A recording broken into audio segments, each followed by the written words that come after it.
Ya, halo guys, kembali lagi bersama AID Bicara Asuransi. Nah, ini kita mau bahas nih.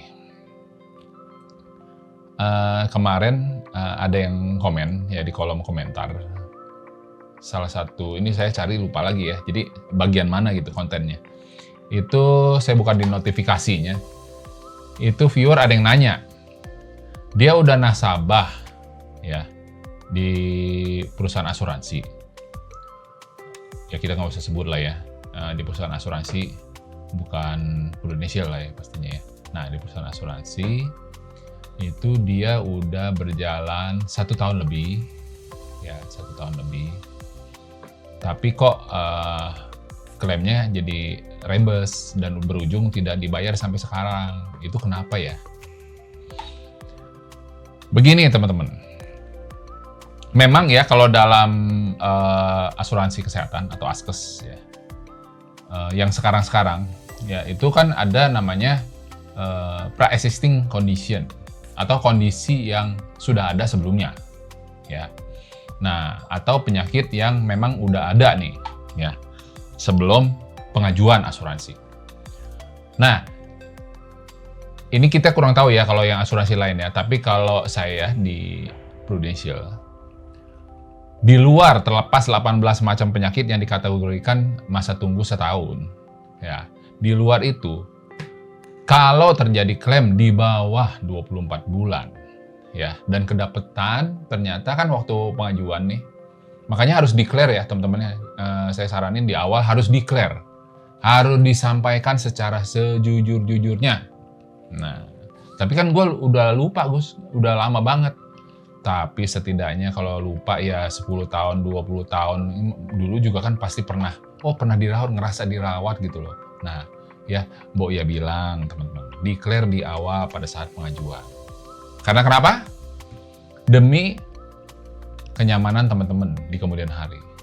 Karena bisa seperti yang viewer ini ya, dia joinnya udah katanya sih udah setahun lebih lah.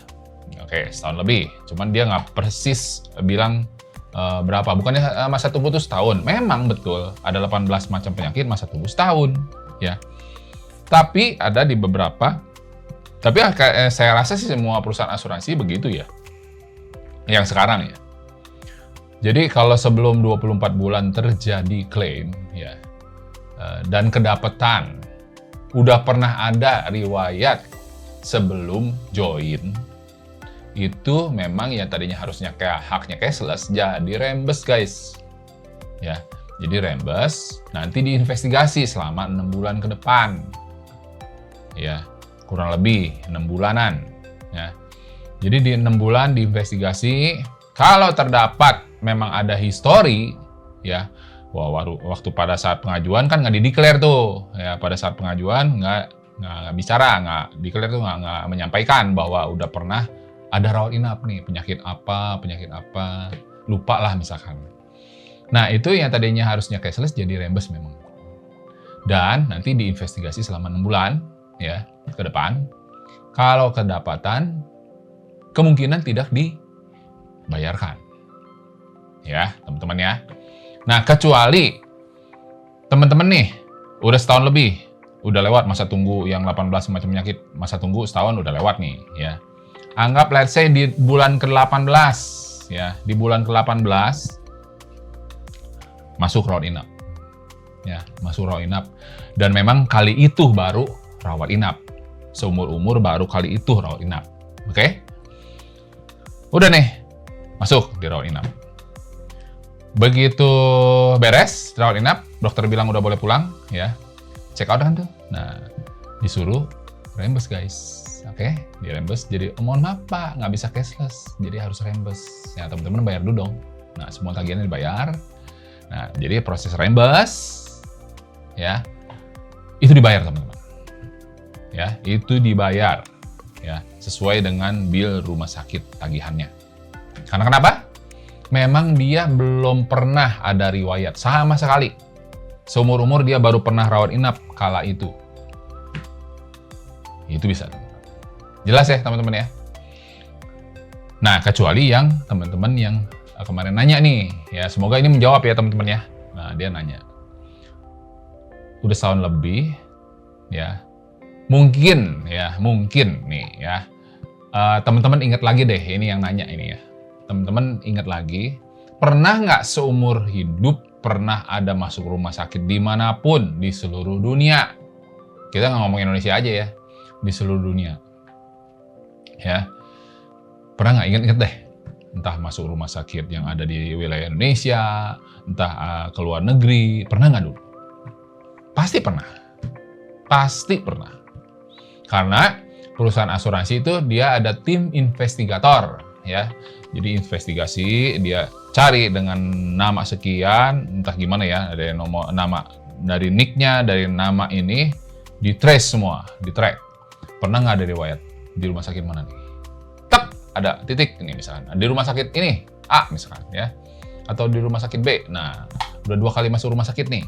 Nah, ditarik ya, ditarik. Nanti jadi pending tuh, yang tadinya harus cashless jadi reimburse.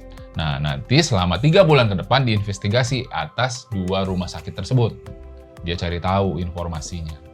Ya, penyakitnya apa, udah pernah operasinya apa, itu. Seperti itu guys, ya. Jadi makanya ya, saat pengajuan teman-teman harus declare guys, ya. Jangan sampai di kemudian hari terjadi seperti yang teman-teman kemarin tanyain. Salah satu viewer nanyain ke saya seperti itu. Karena itu teman-teman, ya, nggak declare pada saat pengajuan. Jadi sekali lagi ya, sebenarnya sih di konten sebelumnya saya udah pernah deh, ya pernah saya sampaikan. Jadi harus declare di awal guys, ya, pada saat pengajuan asuransi, ya, terutama asuransi kesehatan itu wajib declare. Kalau memang udah pernah rawat inap, ngomong apa adanya, gitu teman-teman. Harus ngomong apa adanya, supaya nanti di kemudian hari kalau terjadi klaim, teman-teman terjadi rawat inap, dapatlah cashless. Oke? Nah, Gus, tapi kalau gimana nih kalau suatu saat terjadi klaimnya di atas 24 bulan? No problem, itu bisa diklaim. Oke? Bisa diklaim. Yang penting sudah lewat dari 24 bulan. Nah, ini yang masalahnya sebelum 24 bulan sejak join sudah terjadi rawat inap.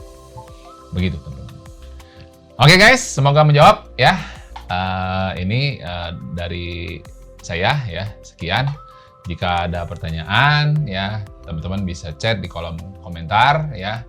Nah, terus yang teman-teman yang baru nonton konten ini, jangan lupa ya, klik subscribe dulu, like, comment, share, dan aktifkan tombol loncengnya supaya teman-teman ternotifikasi atas konten-konten terbaru dari AID Bicara Asuransi.